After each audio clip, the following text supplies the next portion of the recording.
Praise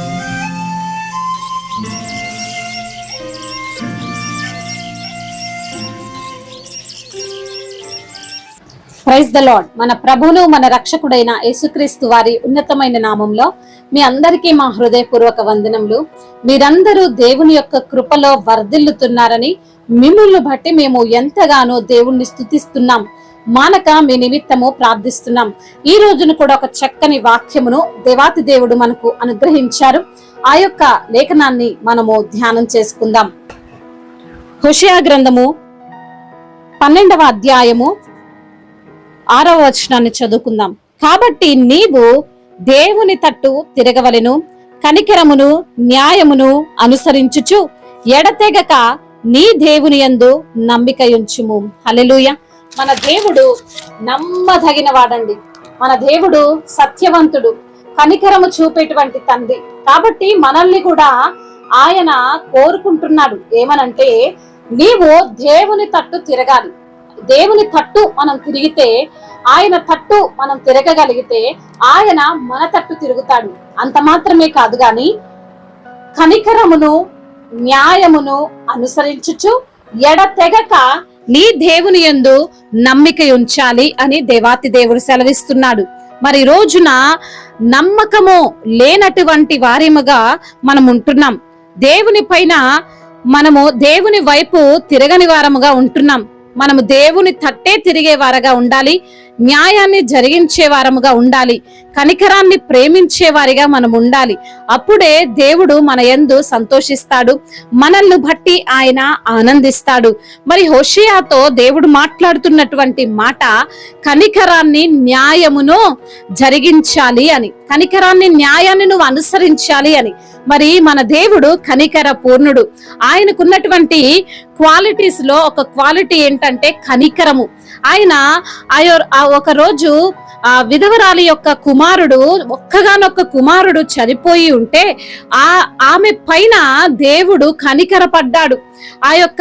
ఆ కుమారుణ్ణి బ్రతికించాడు. ఆ పాడెను ముట్టగానే ఆ యొక్క కుమారుడు లేచి కూర్చున్నాడు. హల్లెలూయా. అంత శక్తి కలిగినటువంటి దేవుడు మనము నమ్ముకున్న దేవుడు. అంత మాత్రమే కాదు గాని తన యొక్క ప్రేమను, తన యొక్క దయను, తన యొక్క కనికరాన్ని ఆమె పైన చూపించాడు. ఈ రోజున నీవు కూడా కనికరమును ప్రేమించే వ్యక్తివిగా, దేవుని యొక్క ఆజ్ఞకు లోబడే వ్యక్తివిగా నీవు ఉండాలని దేవుడు కోరుకుంటున్నాడు. మన దేవుడు నమ్మదగినవాడు, నీతిమంతుడు, న్యాయము జరిగించేటివాడు. మరి మన దేవుడు అన్యాయస్తుడు కాదండి.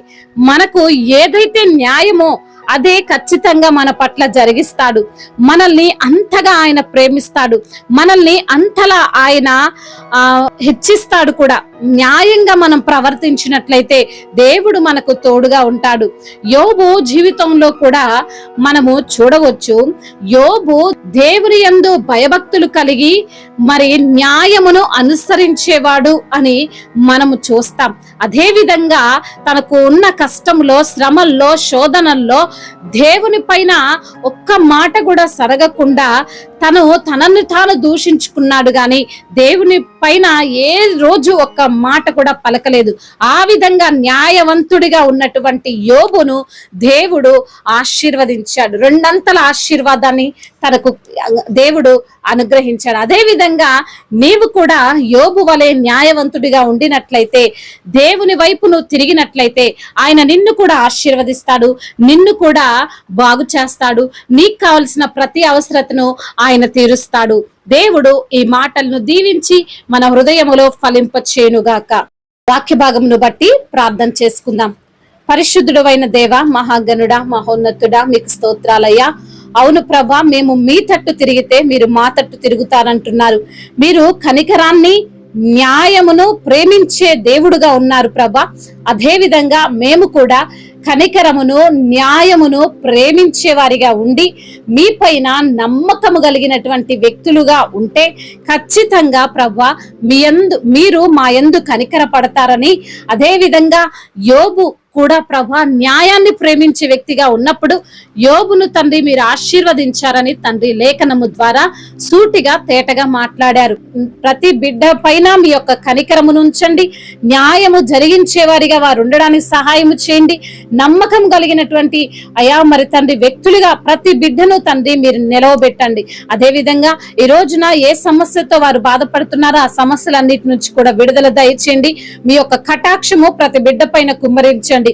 వారి అవసరతలన్నిటినీ మీ యొక్క మహిమైశ్వర్యంలో తీర్చమని, ఈ రోజు అంతటినీ వారికి ఆశీర్వాదకరంగా ఉంచమని బ్రతిమిలాడుకుంటూ నజరేయుడైన యేసుక్రీస్తు వారి ఉన్నతమైన నామంలో ఈ ప్రార్థనను అడిగి వేడుకొని పొందుకొని ఉన్నాము మా ప్రియ పరలోకపు తండ్రి. ఆమేన్. దేవుడు మిమ్మల్ని దీవించి బలపరచి స్థిరపరచునుగాక. May God bless you all.